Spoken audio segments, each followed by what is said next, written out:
This is the IELTS listening test. You will hear a number of different recordings and you will have to answer questions on what you hear. There will be time for you to read the instructions and questions, and you will have a chance to check your work. All the recordings will be played once only. The test is in 4 parts. At the end of the test, you will be given 10 minutes to transfer your answers to the answer sheet. Now turn to Part 1.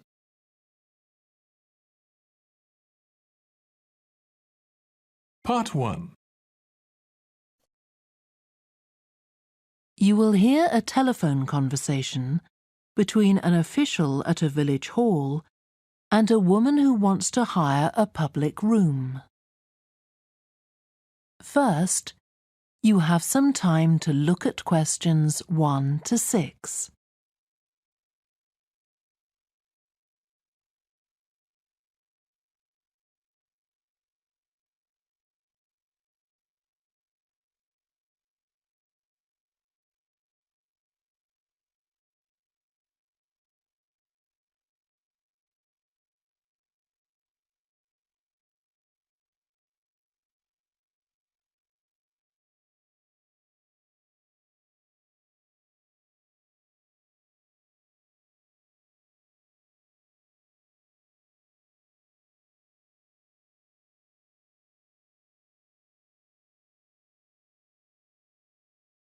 Now we shall begin.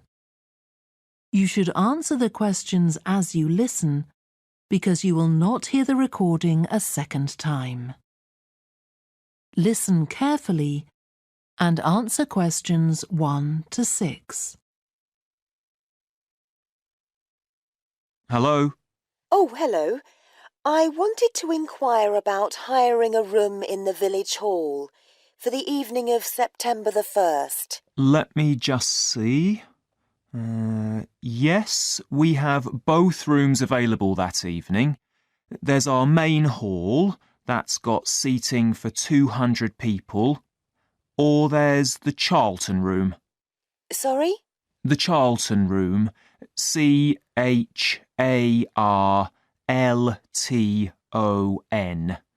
That's got seating for up to 100. Well, we're organising a dinner to raise money for a charity, and we're hoping for at least 150 people. So, I think we'll go for the main hall. How much would that cost? Let's see. You wanted it for the evening of September the 1st? Yes, that's a Saturday. So from 6 p.m. to midnight, that'd be £115. That's the weekend price. It's £75 on weekdays. That's all right. And I have to tell you, there's also a deposit of £250, which is returnable, of course, as long as there's no damage. But we do insist that this is paid in cash.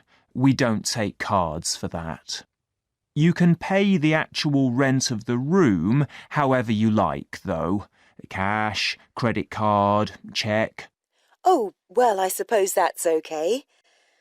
So, does the charge include use of tables and chairs and so on? Oh, yes. And what about parking? Yeah, that's all included. The only thing that isn't included is, you said you were organising a dinner? Yeah. Well, you'll have to pay extra for the kitchen if you want to use that. It's £25. It's got very good facilities, good quality cookers and fridges and so on. OK. Well, I suppose that's all right. We can cover the cost in our entry charges. Right, so I'll make a note of that. Now, there are just 1 or 2 things you need to think about before the event. For example, you'll have to see about getting a licence if you're planning to have any music during the meal. Oh, really? It's quite straightforward. I'll give you the details later on.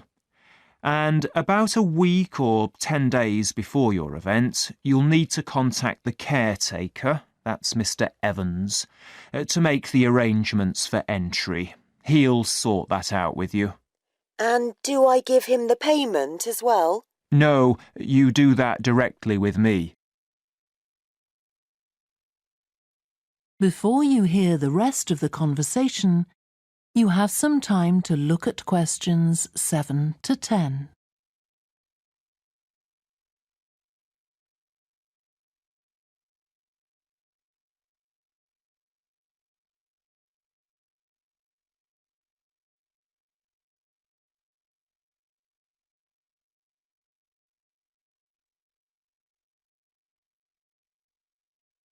Now listen and answer questions 7 to 10. Right. Now, is there anything I need to know about what happens during the event? Well, as you'll be aware, of course, the building is no smoking throughout. Of course.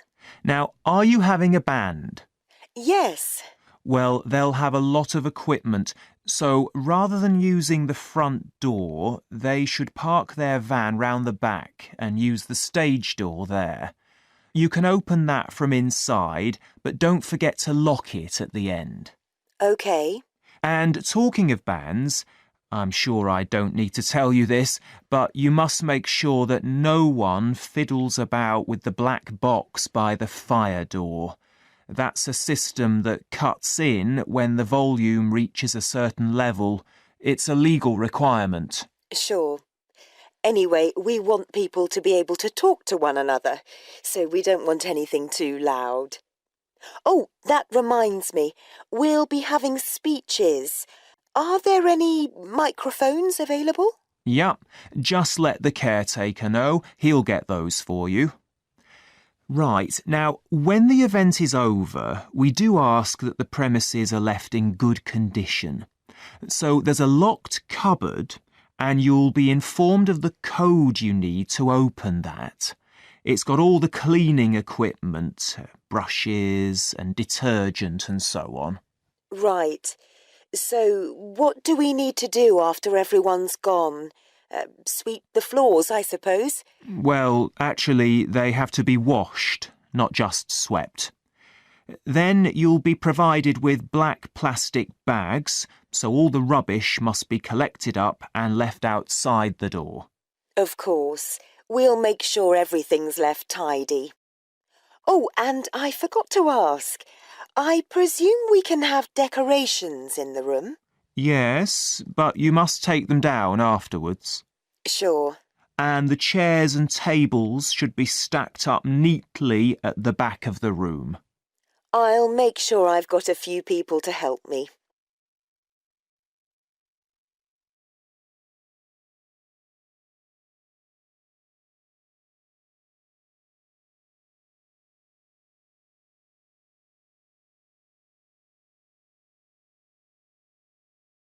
That is the end of part 1.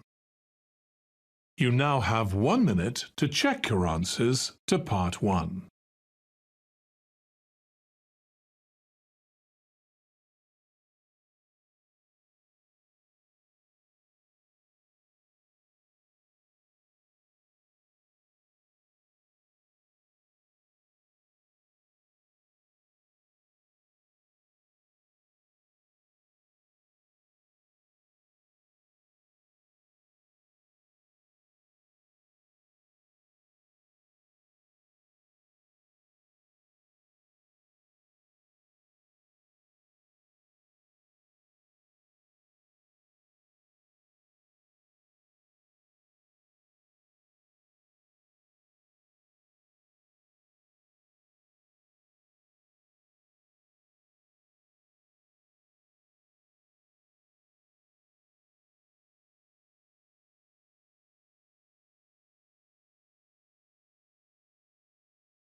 Part 2.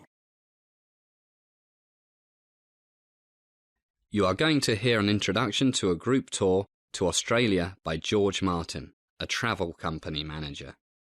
First look at questions 11 to 16.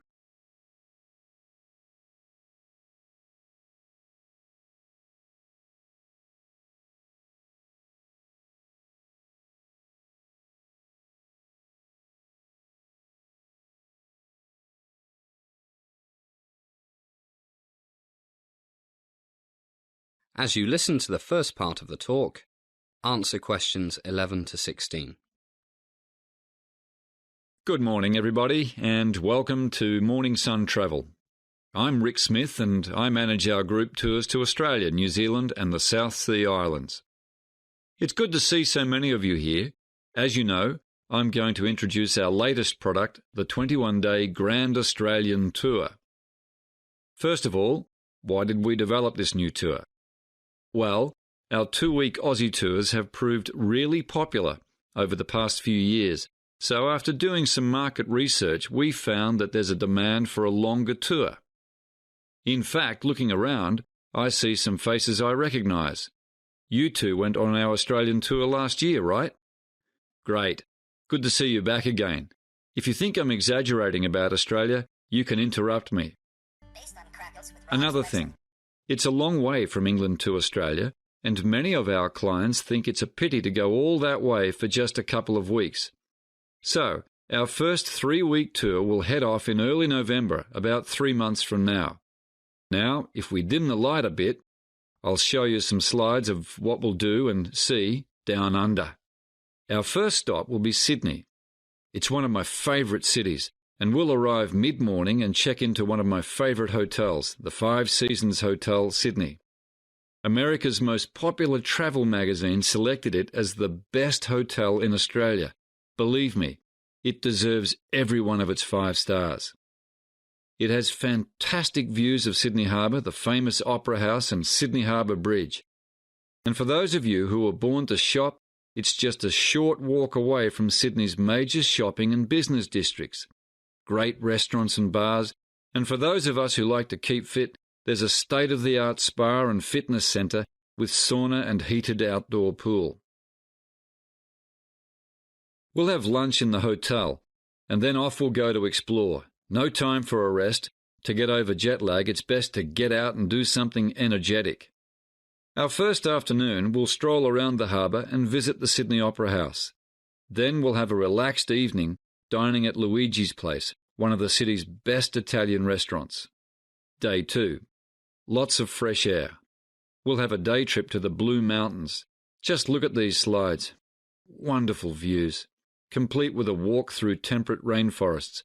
And these pictures are Featherdale Wildlife Park, the best wildlife park in Sydney, where you can feed kangaroos, have your photo taken with koala bears, and see over 2,000 different other types of Australian animals, including crocodiles, Tasmanian devils, wombats. Look at this picture of a wombat. Looks like a bear with short legs. And penguins, dingoes and snakes. Lots of snakes. Some of Australia's snakes are the most poisonous in the world. And you can also learn about Aboriginal culture. And, this is fun, try throwing a boomerang. As the talk continues, answer questions 16 to 20.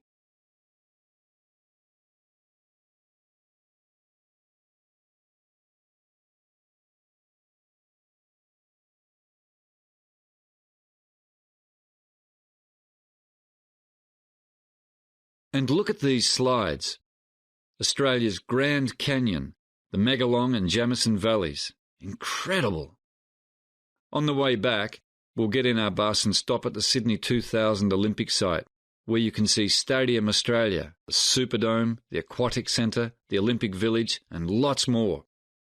So, day 2, great day. But that's not all. After that, we'll take a cruise down the Parramatta River, under the Sydney Harbour Bridge, and into Sydney Harbour. Any questions so far? Okay, let's see what we'll be doing on day 3. Anyone flown in a seaplane? Just a few of you. Well, a visit to Sydney would not be complete without viewing the world-famous Bondi Beach from 500 feet in the air, and this is a picture of Bondi Beach. We take off from Rose Bay, which is not far from our hotel. This should be a slide of Rose Bay. Yes, it is. You can see the seaplane taking off. Then we fly down the coast to Bondi Beach. Look at that surf. Returning back up the coast, we fly over Manly and Long Reef before returning to the harbour, climbing to a height of 1,000 feet for a vista of Sydney Harbour, which will take your breath away. Look at this slide. And this one. Wow! And then back to Rose Bay. Then it'll be time for lunch in Chinatown. That's a great thing about Australia. It's a country of immigrants. So in the cities you can get just about any food you like. Greek, Chinese, Mexican, you name it. And perhaps you'd like to try kangaroo meat. Very low fat. And after a big lunch, we'll go to walk it off in Luna Park. I can't begin to tell you how much there is to see and do here. We'll just run through a few slides. Picture's worth 1,000 words, as they say, to give you an idea. Hey, I see the coffee's here. It's a bit early, not to worry. Let's all grab a cup now, and then we'll move on to Melbourne, then the Great Barrier Reef, and all the other great places on the itinerary.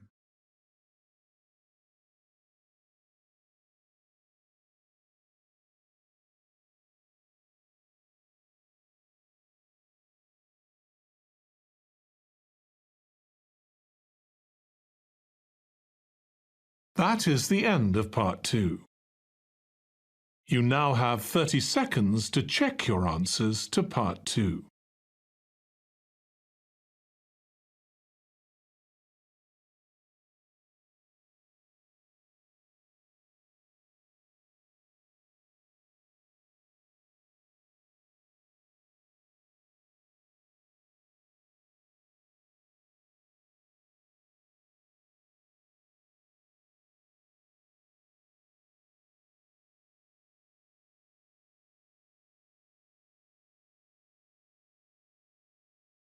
Part 3. You will hear a student called John talking to a professor about a design competition he is entering. First, you have some time to look at questions 21 to 25.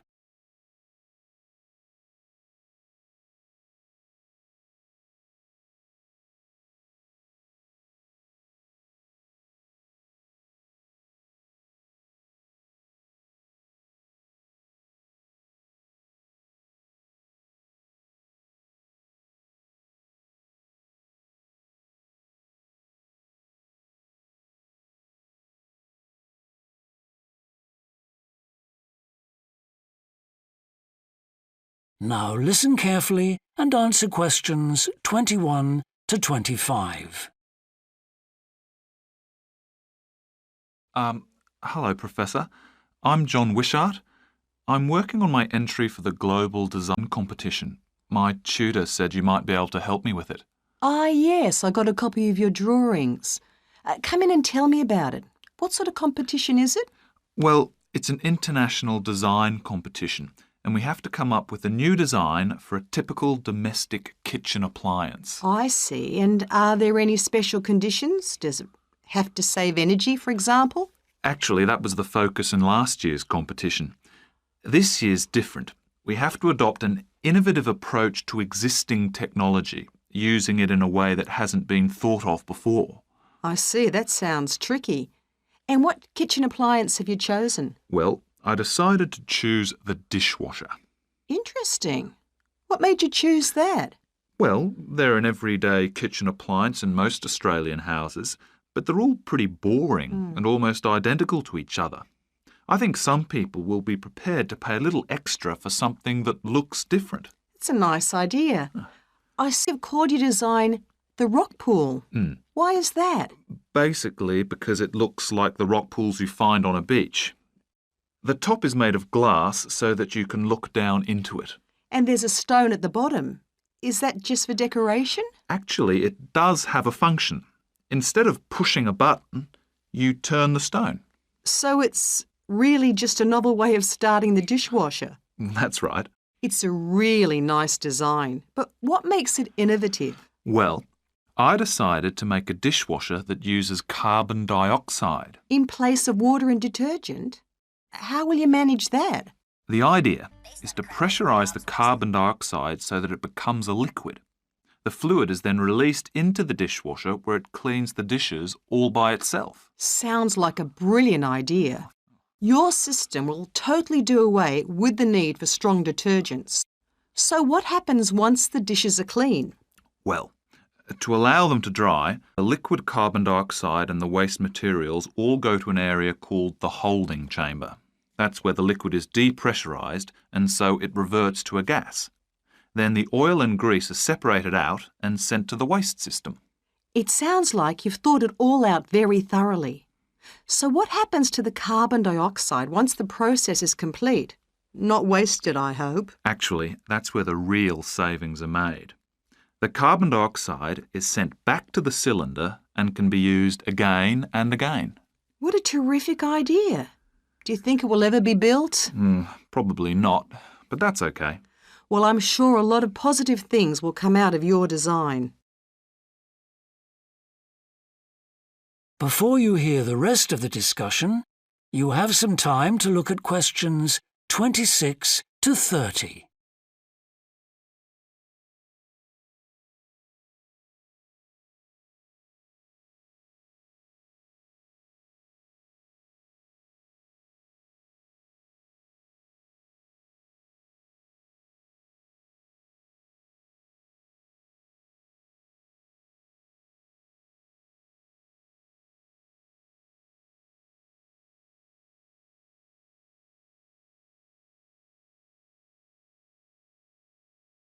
Now listen and answer questions 26 to 30. Now, you seem to have thought about everything, so what exactly did you need me to help you with? Well, my design has made it to the final stage of the competition, and in a few months' time I have to give a presentation, and that's the part I was hoping you could help me with. Right, well, that should be easy enough. What have you managed to do so far? Well, I've got detailed drawings to show how it will work, and I've also written a 500-word paper on it. I see. Well, if you want to stand a good chance of winning, you really need a model of the machine. Yes, I thought I might, but I'm having a few problems. What's the main difficulty so far? Let me guess. Is it the materials? Yes. I want it to look professional, but everything that's top quality is also very expensive. Look, projects like this are very important to us. They really help lift our profile. So why don't you talk to the university about a grant? Oh. I can help you fill out the application forms if you like. Oh, that would be great. You'd better show me this paper you've written as well. For a global competition such as this, you need to make sure the technical details you've given are accurate and thorough. Oh, that would be a great help. Is there anything else I can do? Well, I'm really nervous.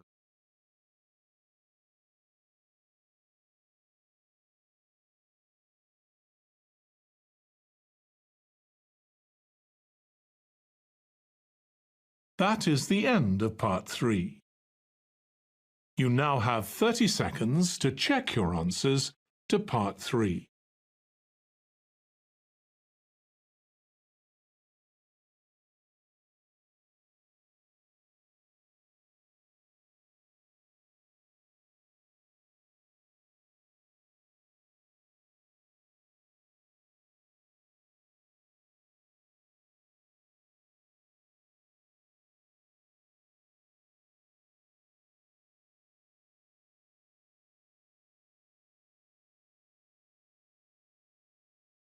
Part 4.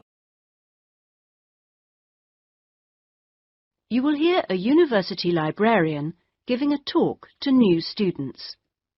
First, you have some time to look at questions 31 to 40.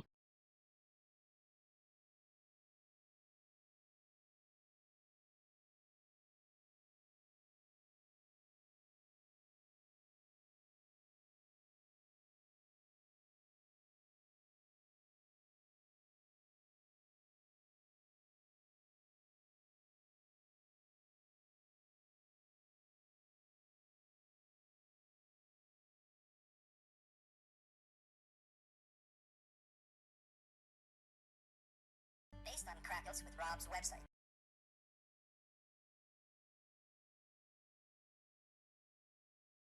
Now listen carefully and answer questions 31 to 40. Okay, are you all settled? Well, first of all, welcome to Cardiff University. I'm here to explain what we can offer you. Now, as a new student at the university, you will probably need some sort of guidance to help you to use the library effectively to study and research. Some of you have asked about a guided tour, but we find this rather muddles people. So, in this first week, we run a series of talks which focus on different aspects of the library and its resources. You'll also find that to get the most out of the library, you really do need to be computer literate. And so all this term we run small classes which will bring you up to speed on how to access the computer-loaded information. Okay, now let me give you an outline of what's available to you. You'll find that the computers are increasingly used as a research tool. Many students do most of their research on the internet, and the library computers are permanently online. Having found what you need, you'll find you can readily save texts on your personal computer space to print off when you need. You might think that it is the fastest way to get information, but the links can be slow. Clearly, you can find lots on there, but much of it is useless information, as it is from highly debatable sources, so be critical. You'll also find that the library has loaded several CD-ROMs onto the computers from specialist reference sources, such as the MLA. It means we can expand what we offer you at very little extra cost and saves us having to invest in more and more books. The CD-ROMs contain exactly the same information as the reference books, as the two are updated together. Now, most of you will need to refer to journal articles in your work, and you'll find you can also access these online, and we encourage you to do so. Clearly, some of you will find the printed version more accessible as it sits on the shelves, but I'm afraid the intention is to phase these out eventually. However, you will still be able to print off a version of the text rather than photocopying the journal pages. So you must get used to working online. Naturally, we do still have the full range of classic reference books, additional to the CD-ROMs for you to use, and there are several copies of each one. This is because some of you may prefer to borrow a book rather than sit in the library. There is a restricted loan time on these, so that they are not missing from the shelves for too long. Although there is a section manager for each part of the library, they are very busy, and so if you do get stuck looking for things, you should ask the relevant cataloguing assistant. As your training supervisor, I just oversee your induction and will not be around after this initial week.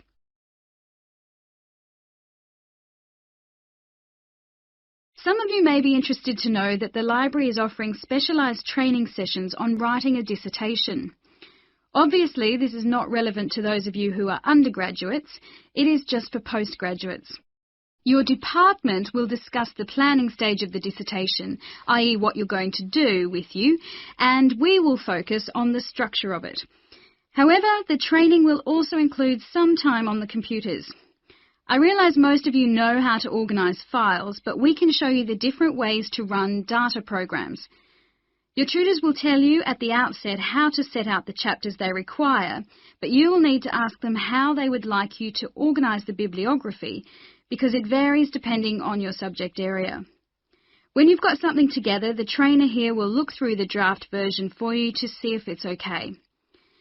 And one final point, for those of you who have registered from abroad, we can offer individual sessions on dissertations if you feel you need them. If you require language lessons, then they are available from the International Centre next to the Law Department.